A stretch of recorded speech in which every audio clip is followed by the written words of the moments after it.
오늘 함께 나눌 말씀은 마가복음 11장 12절에서 14절을 보겠습니다. 잎사귀 외에 아무것도 없더라라는 주제로 하나님 말씀 나눌까 합니다. 우리 짧으니까요, 함께 우리 합독하면 좋겠습니다. 읽을게요. 시작. 이튿날 그들이 베다니에서 나왔을 때에 예수께서 시장하신지라.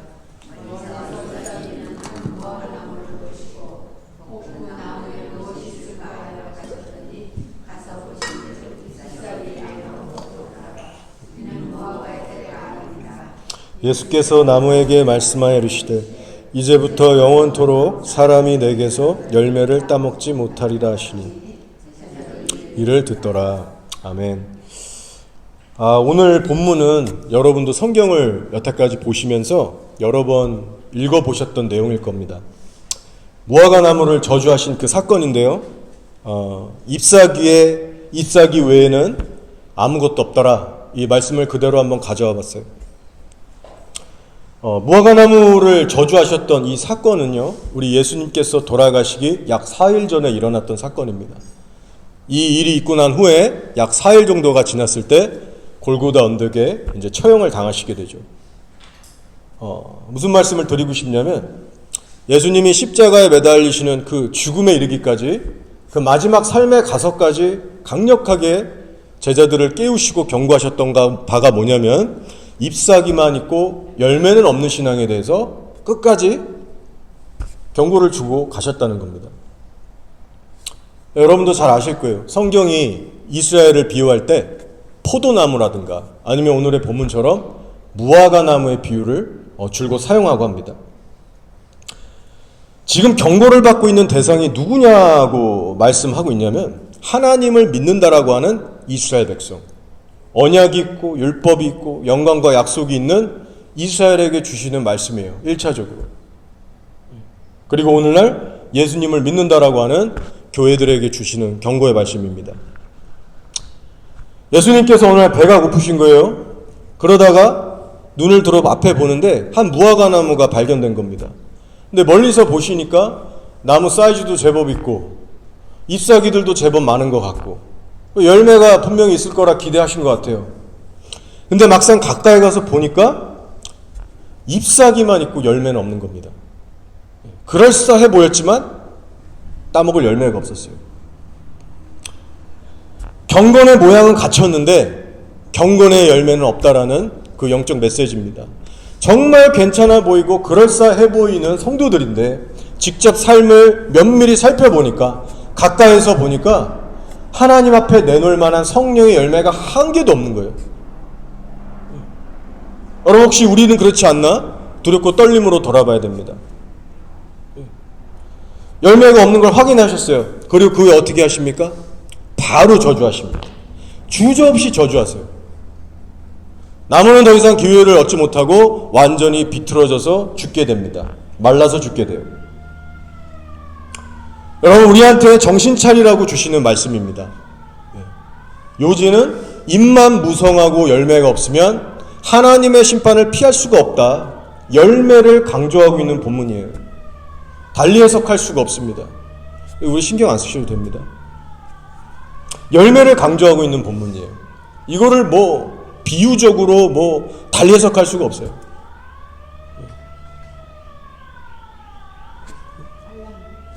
일 번? 그 방에?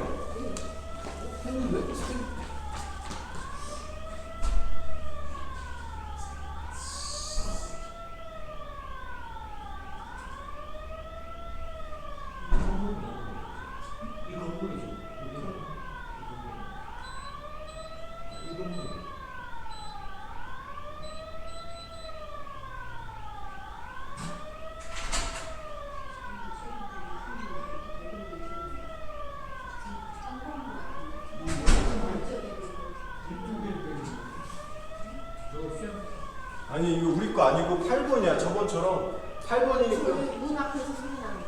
저희 집 문 앞. 1번 지금? 여기 문 앞에서 소리 나는 거. 1번 지금 해제되어 있는 상태인데? 여기 안에서 해제돼 있어. 됐다. 저쪽에서 3번에서 나는 거예요. 3번 써 있어요. 그래요. 예. 아무것도 없더라. 자, 예. 그래서 우리 열매가 없으면 안 된다. 이것을 이제 강조하는 본문이고요. 근데 오늘 본문 중에 보시면 헷갈리는 부분이 좀 나옵니다. 이 사복음서 중에서 마가복음서에만 등장하는 구절인데요. 난해한 구절이 나옵니다. 뭐라고 하냐면 잎사귀에 아무것도 없더라. 이는 무화과의 때가 아니더라. 그러니까 우리가 이 말씀을 처음 접할 때 헷갈리죠. 무화과의 때가 아닌데 그럼 무화과나무 열매를 왜 찾으셨나? 왜 그걸 저주하셨나? 그렇게 무섭게. 우리 이해가 잘 가지 않습니다. 자, 이 난해한 부분을 이해하기 위해서는요, 이 무화과 나무의 성장 과정을 우리 이스라엘을 배경으로 해서 좀 이해해 볼 필요가 있습니다. 설명을 잠시 드리려고 하는데요. 이 무화과 나무라는 거는 1년에 약 한 4차례에서 5차례 정도 이 열매를 계속 거듭해서 이제 맺게 된다고 합니다. 자, 그런데 첫 열매를 어느 시기에 맺냐면 6월절이 있는 3, 4월경.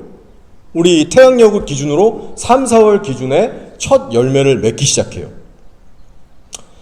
자, 그래서 그 첫 열매 이름을 뭐라고 하냐면 히브리 말로 파게라고 합니다. 파게.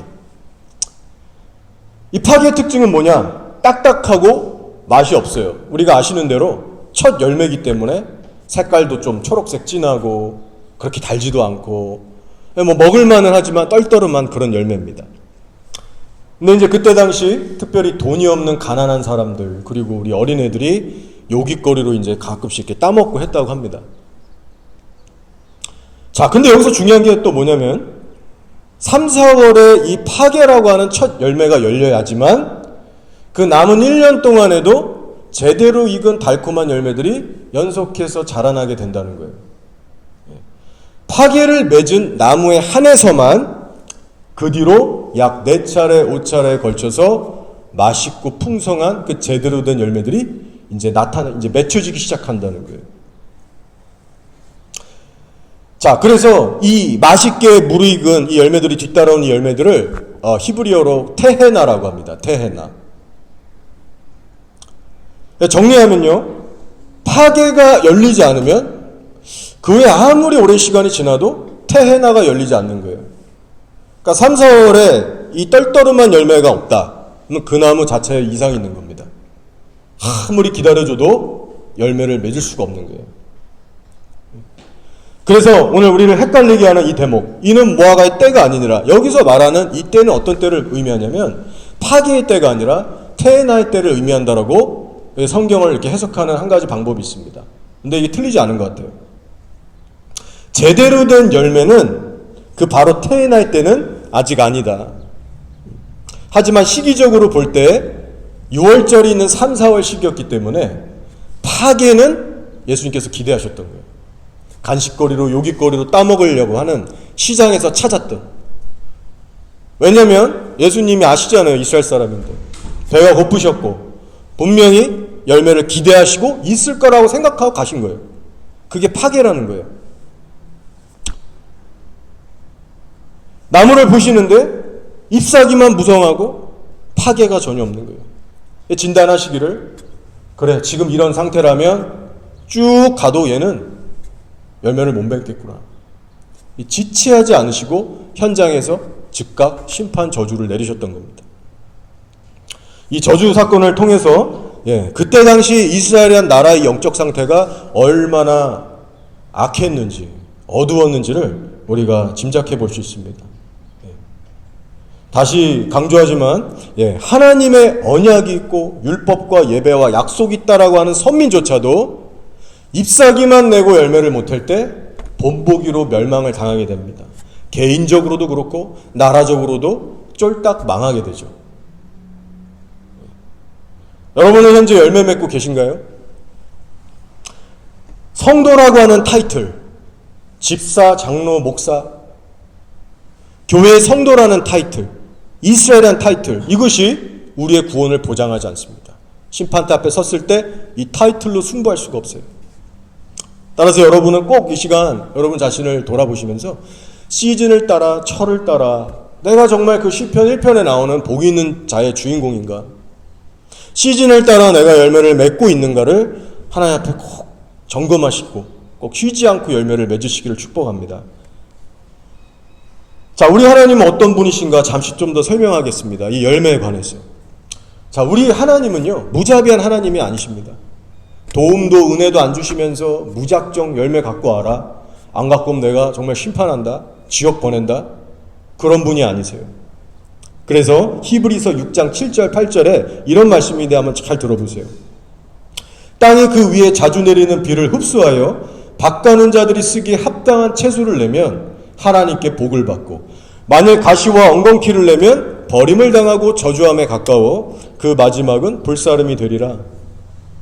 자, 여러분 이 말씀을 그냥 잠깐 보지 마시고 한번 천천히 보면요, 하나님의 사랑과 공의의 이 두 가지 속성이 다 담겨져 있습니다. 먼저 사랑과 자비 하나님이 계시되고 있죠. 뭐라고 하나요? 밭에서 채소를 낼 수 있도록 먼저 하늘에서 뭘 내려주세요? 비를 내려주세요. 비를. 비도 안 내려주시면서 야, 너 채소 내. 그런 분이 아니라는 겁니다. 성경에 이르기를 땅이 그 위에 자주 내리는 비를 흡수하여, 이 흡수할 양분을 주신다는 거예요. 여기서 비를 내려주신다는 건요, 우리에게 부어주시는 하나님의 은총을 의미합니다. 날마다 우리에게 부어주시는 그 데일리 그레이스, 여러 방식으로 우리한테 말씀하시고 은혜를 공급하고 계세요. 성도가 말씀대로 순종하며 살 수 있도록, 죄를 정말 버리면서 살 수 있도록, 이기는 날이 많아질 수 있도록 성령을 통해서 감동 주시고 지혜 주시고 힘 주시고 위로하시고 여러 가지 방법을 통해서 우리에게 말씀하세요. 도와주고 계세요. 밭이 채소를 낼 수 있도록 비를 내려주듯이 우리 삶에 실제로 성령의 열매가 맺혀질 수 있도록 하나님은 은혜로 역사하십니다. 그래서 우리 쪽에서 하나님 탓하면서 핑계댈 수 없다는 겁니다. 하나님의 도우심이 없어서, 은혜가 모자라서 내가 이 모양 이 꼴로 살고 있습니다. 우리의 열매 없음에 대해서 하나님 핑계댈 수 없다는 겁니다. 하나님은 최선을 다해서 오늘도 내일도 계속해서 돕고 계세요. 마지막 그 최종 심판 저주를 내리기 전까지 항상 우리를 돕고 계십니다.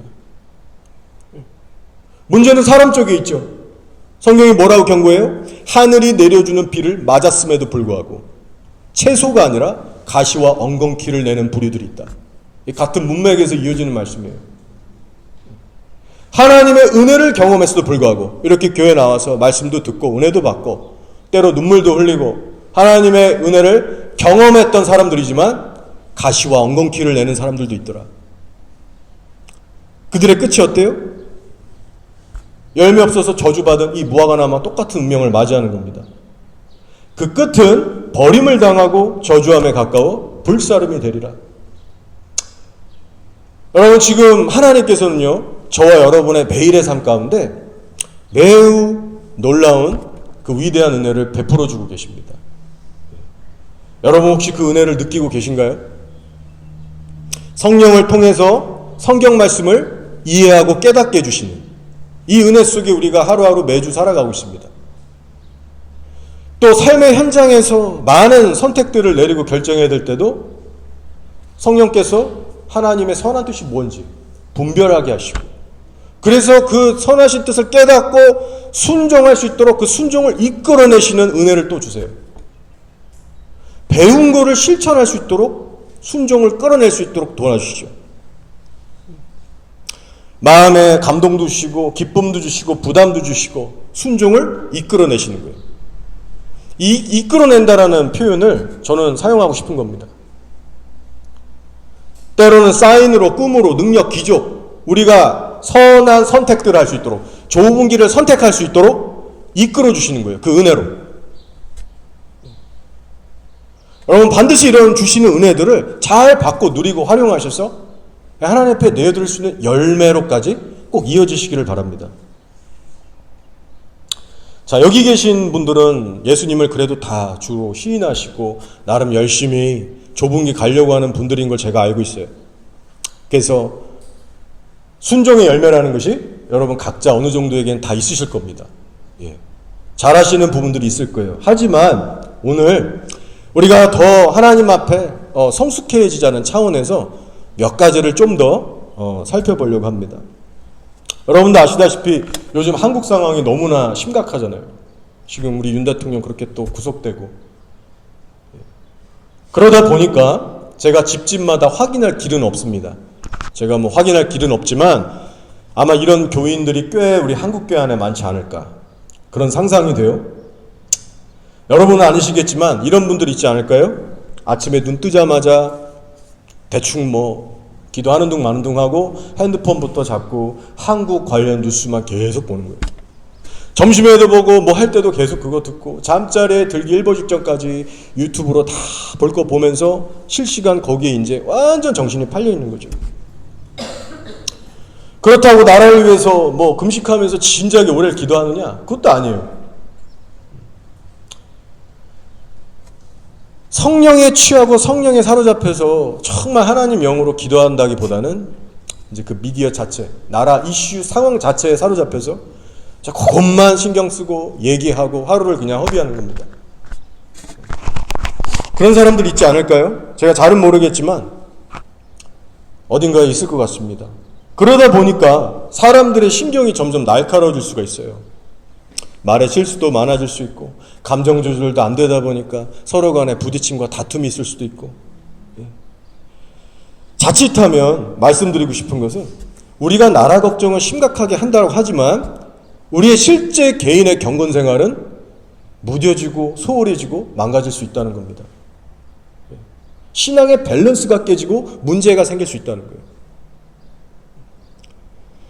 제 말을 오해하지 말고 들으시기 바랍니다. 한국을 위해서 지금 기도해야 될 때예요. 간절하게 품고 당연히 신경 쓰고 볼 것 챙겨보고 그렇게 해야 됩니다.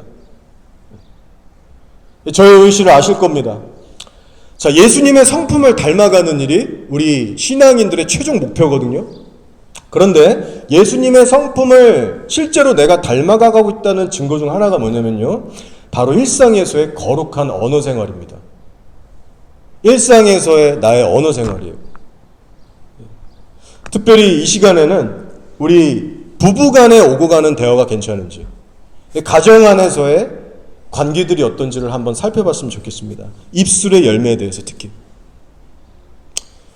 자, 우리가 이렇게 교인들끼리 외부에서 교회에 있을 때는요, 체면상 예의상 서로 이렇게 잘 참고 넘어갑니다. 아무리 뭐 이렇게 싫은 소리를 해도 이렇게 둥글게 그냥 참고 잘 넘어가게 돼 있어요.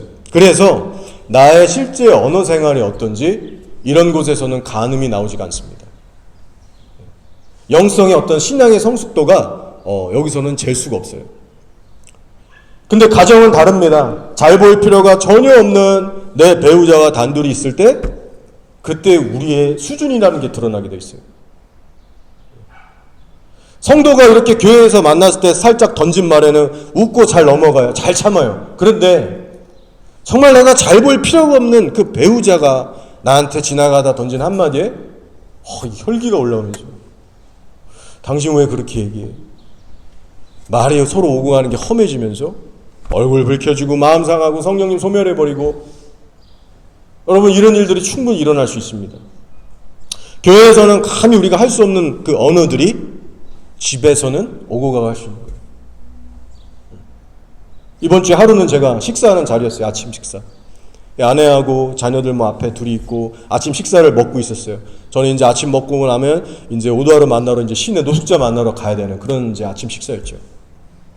밥 먹으면서 한국의 상황에 대해서 얘기도 하고 성경 말씀도 좀 나누고, 야 진짜 우리나라가 어떻게 될까, 하나님의 어떤 이런 얘기도 하고 분위기 좋았습니다. 전혀 뭐 그런 게 없었어요. 그런데 대화가 오고 가는데 어느 순간부터 좀 핀트가 안 맞더니 뭔가 이렇게 서로 오고 가는 게 조금씩 거칠어지더니 감정 상할 만하게 이게 좀 대화가 안 맞는 거예요. 그래서 목소리도 좀 높아지고 애들도 앞에 있는데 분위기가 좀 안 좋아졌습니다. 애들이 밥을 먹다가 눈치를 보면서 얘가 한마디 하더라고요. 요새 컸다고 한마디 다 해요. 엄마 아빠 싸우지 마, 화내지 마, 다 그러더라고요. 순간 애들 앞에서 부끄럽기도 하고 하나님 앞에서도 죄송하기도 하고 정신을 바로 차리고 회개하고, 여보 미안해, 사랑해, 우리 집에 이게 그거예요. 항상 해야 돼요. 싸우면 애들이나 어른이나 미안해, 사랑해, 바로 이제 풀어야 됩니다. 애들한테도 미안하다, 엄마 아빠가 잘못했다, 우리가 잘못한 거야 시인하고, 그리고 이제 화해를 했죠. 여러 가지 생각들, 많은 고민들을 하게 되는 그런 이벤트였습니다. 이게 노숙자 신의 사역 가는데 또 사단이 감정을 충동질하는 어떤 공격도 있었지 않았을까? 근데 어쨌든 왜 그때 내가 좀 더 참지 못했을까? 이제 하나님 앞에 저를 돌아보면서 이제 반성하게 되죠. 여러분도 방심하시면요, 저희 부부처럼 될 수 있습니다. 예. 요즘 나라가 하도 심각하다 보니까 믿는 가정들마다 나라 걱정하고 교회 걱정하고 심각해들 다들 걱정합니다. 그래서 겉으로 보면 다 애국자고 뭐 다 기도의 파수꾼들이고 믿음 다들 엄청 좋아요. 예. 자, 그런데 우리의 언어는 어떤가요? 특히 가정 안에서 어떻습니까? 예. 우리가 이 시간 확실히 주님 앞에서 상기하기 원하는 건, 만일 우리의 입술이 거룩하지 못하면 성령님께서 근심하십니다. 그 가정에 성령님의 임재가 소멸해버립니다. 그럼 무슨 소용이 있어요? 국가를 위해 기도하는 게. 야고보서 1장 26절이죠. 누구든지 스스로를 경건하다 생각하며 자기 혀를 재가 물리지 아니하고 자기 마음을 속이면 이 사람의 경건은 헛것이라. 말은 함부로 하면서 돌아서서 유튜브 틀고 한국 걱정하고 그거만 보고 덕이 안 돼요. 아름답지가 않아요. 하나님에게도 성도들에게도. 자기 입술에 파수꾼을 세우지 않는 성도가 나라를 왜 부르짖고 파수한다? 기도의 파수꾼이 되기 전에 입술에 파수꾼을 먼저 세우는 것이 하나님 앞에서 올바른 순서입니다. 그래서 여러분은 물론 잘하고 계시라 믿는데, 특별히 시기가 시기인 만큼 입술을 지키면서 나라를 위해서 기도도 하시고, 특별히 여러분의 주변 인간관계에서부터도 하나님 앞에 정말 내가 잘하고 있나, 그 관계적인 측면도 하나님 앞에 꼭 돌아보시기를 축복합니다. 디모데후서 2장 23절이에요. 어리석고 무식한 변론을 버리라. 이에서 다툼이 나는 줄 압니다. 자, 이제 입술의 열매에 이어서 두 번째로 살펴보고 싶은 열매가 있는데요. 두 번째 열매는 이것도 사실 우리가 어느 정도 잘하고 있는 거예요. 근데 앞으로 지금 우리가 맞아야 될 시기도 그렇고 지금 상황도 그렇고 더 연단받고 잘하자는 의미에서 여러분이 들으시면 좋을 것 같습니다. 자, 두 번째에 우리가 더 철을 날카롭게 하듯이 더 성숙으로 나아가고자 하는 열매는 뭐냐면, 복음을 증거하는 증인의 열매가 있는 거예요. 증인의 열매.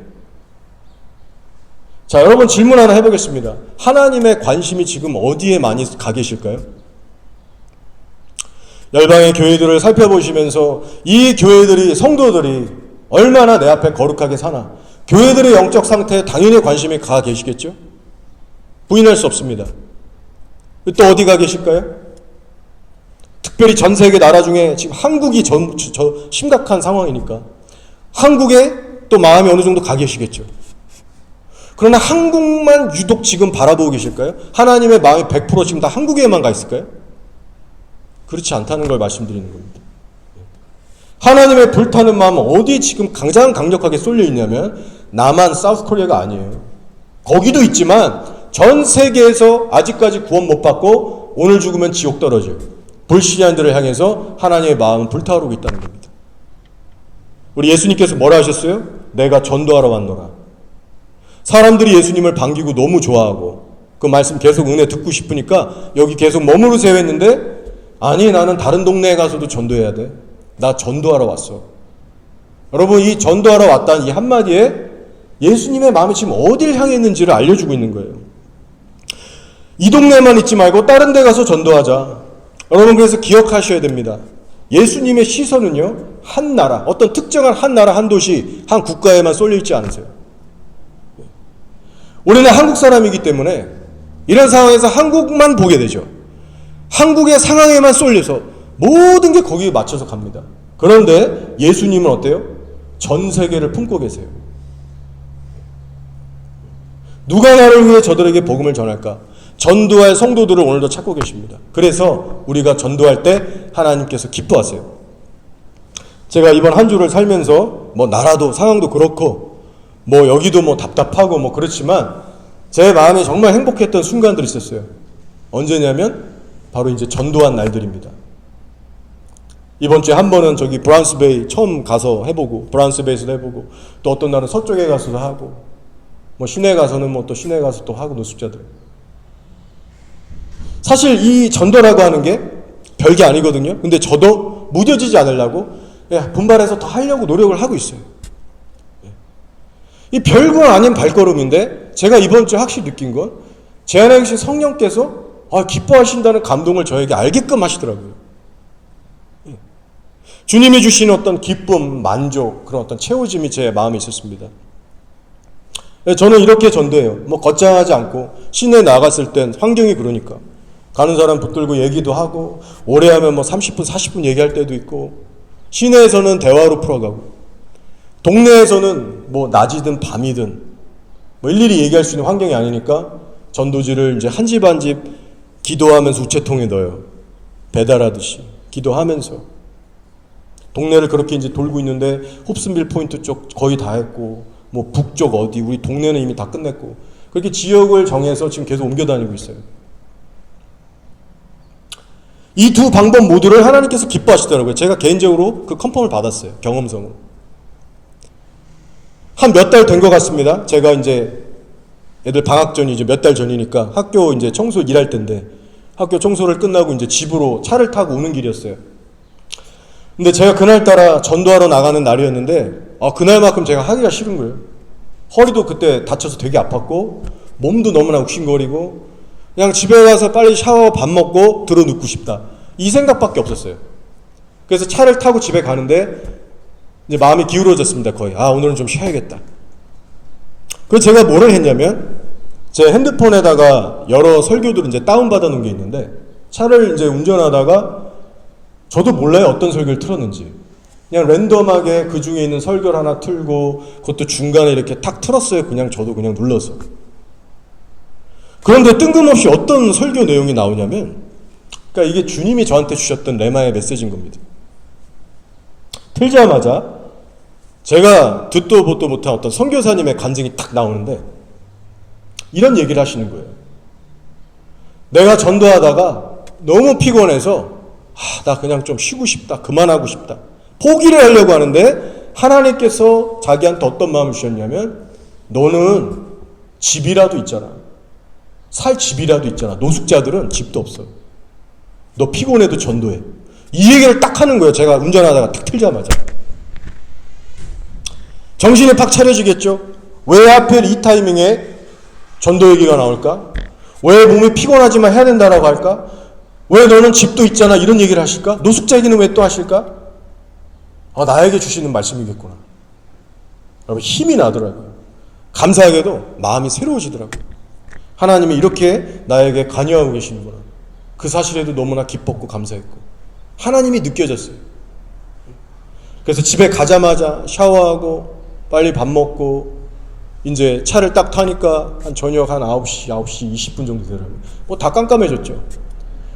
이제 시동을 걸고 차 안에서 이제 기도를 하는 거예요. 하나님, 나 이제 전도 가는데 함께 해주세요.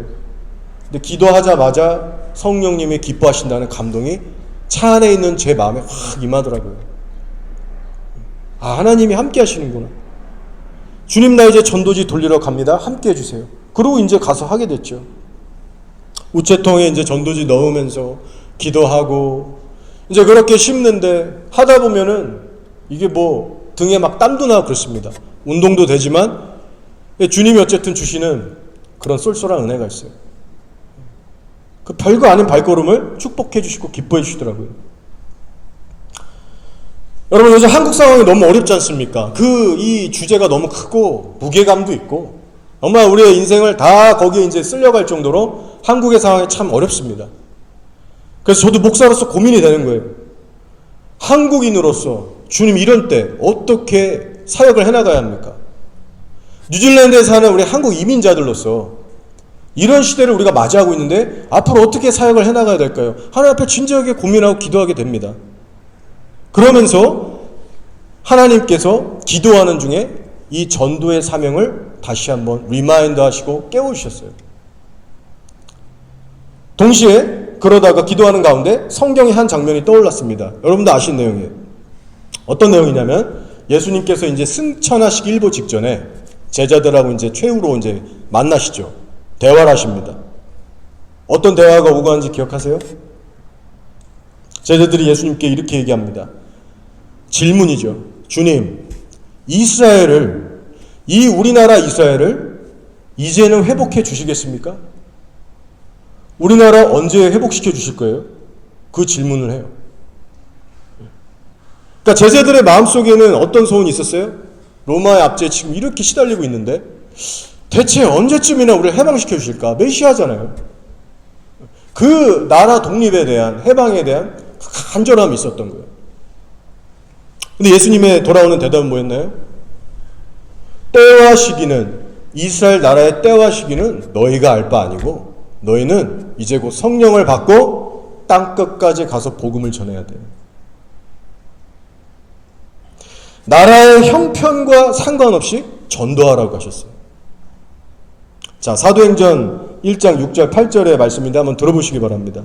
그들이 모였을 때 예수께 여쭈어 이르되 주께서 이스라엘 나라를 회복하심이 이때이니까 하니 이르시되 때와 시기는 아버지께서 자기의 권한에 두셨으니 너희가 알 바 아니다. 오직 성령이 너희에게 임하시면 너희가 권능을 받고 예루살렘과 온 유대와 사마리아와 땅끝까지 이르러 내 증인이 되리라 하시니라. 하나님, 우리 이민자들은, 우리 한국 코리안 이민자들은 이 오클랜드에서 어떻게 살아가야겠습니까? 기도하는 가운데 이 말씀을 생각나게 하신 겁니다. 아, 그렇구나. 이스라엘의 입장이 그랬겠구나. 지금 우리도 이렇게 한국 사람들 나라 시국 때문에 어려워하고 있는데 가만히 보니까 이스라엘은 더한 거예요. 로마의 압제 가운데 있었을 때라도 주님 말씀하시는 거예요. 너희는 성령 충만함을 받고 내 증인으로 살아야 돼. 설령 나라가 두 쪽 나서 멸망한다 할지라도 너희는 성령을 힘입어서 땅끝까지 복음을 전해야 된다. 여러분, 이 예수님의 말씀이 지금 저희들의 상황에도 그대로 적용이 돼야 되는 겁니다.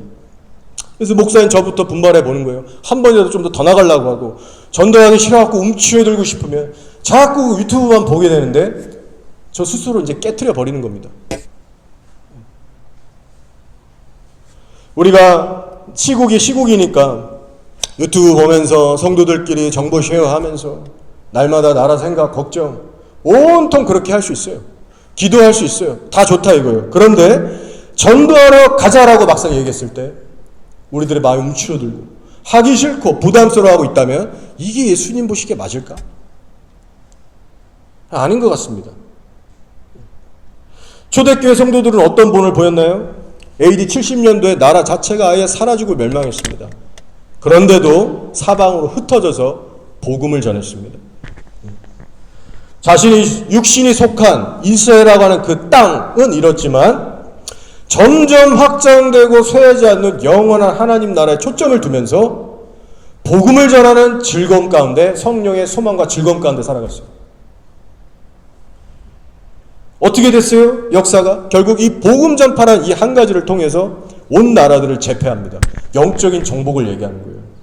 로마를 복음으로 뒤집고 아시아, 미국 막 전 세계를 점령하기 시작합니다. 수그러들지 않는 이런 증인의 삶이요, 마지막 때를 살아가는 우리 교회들 안에도 회복돼야 합니다, 여러분. 마태복음 28장에 대사명이 좀 더 구체적으로 나와 있어요. 한번 들어보세요. 그러므로 너희는 가서 모든 민족을 제자로 삼아 아버지와 아들과 성령의 이름으로 세례를 베풀고 내가 너희에게 분부한 모든 것을 가르쳐 지키게 하라. 볼지어다 내가 세상 끝날까지 너희와 항상 함께 있으리라 하시니라. 여러분, 내 삶의 형편과 처지와 상관없는 거예요. 나라가 비록 두 쪽이 나도, 한국이 앞으로 어떻게 돼도 상관없어요. 하나님께 부르심을 받은 자녀들은 이 대사명에 붙들려가는 삶을 살아야 됩니다. 증인의 삶이에요.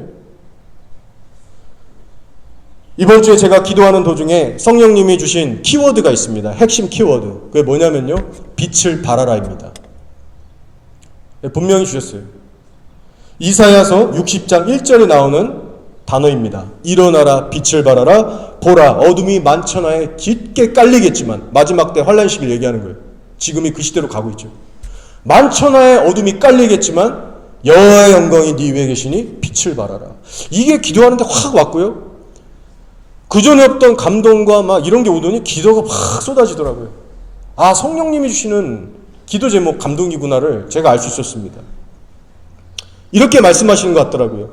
악의 세력에만 집중하지 말고 무기력하게 집에만 있지 말고 어두운 세상에 빛을 발해야 된다.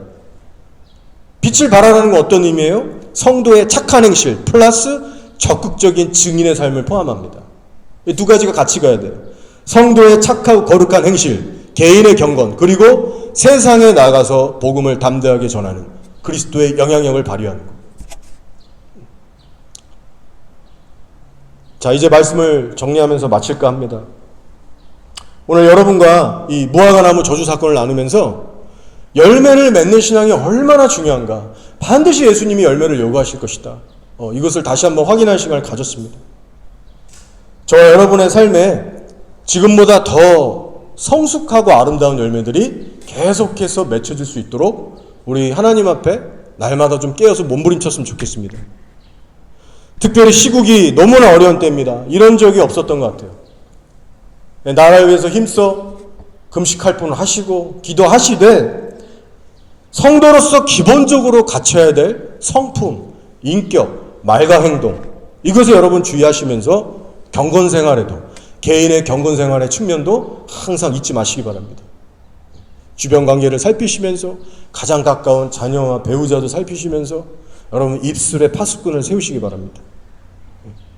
그리고 밖으로 나가셔서 증인으로 살아가시기 바랍니다. 안 되는 영어로 도전도 해보시고 저한테 전도지도 받아가셔서 동네마다 한번 이렇게 넣어보시고 증인의 열매를 만들어가는 거예요. 너희는 땅끝까지 나가서 모든 민족에게 복음을 전하고 세워야 한다. 예수님께서 도전하시고 승천하셨습니다. 마지막 때가 되면 전 세계가 난리가 날 거예요. 민족 간에 전쟁이 일어나고 전염병이 일어나고 지진이 일어나고 쓰나미가 일어나고 심지어 별들이 떨어지고 난리가 날 거예요.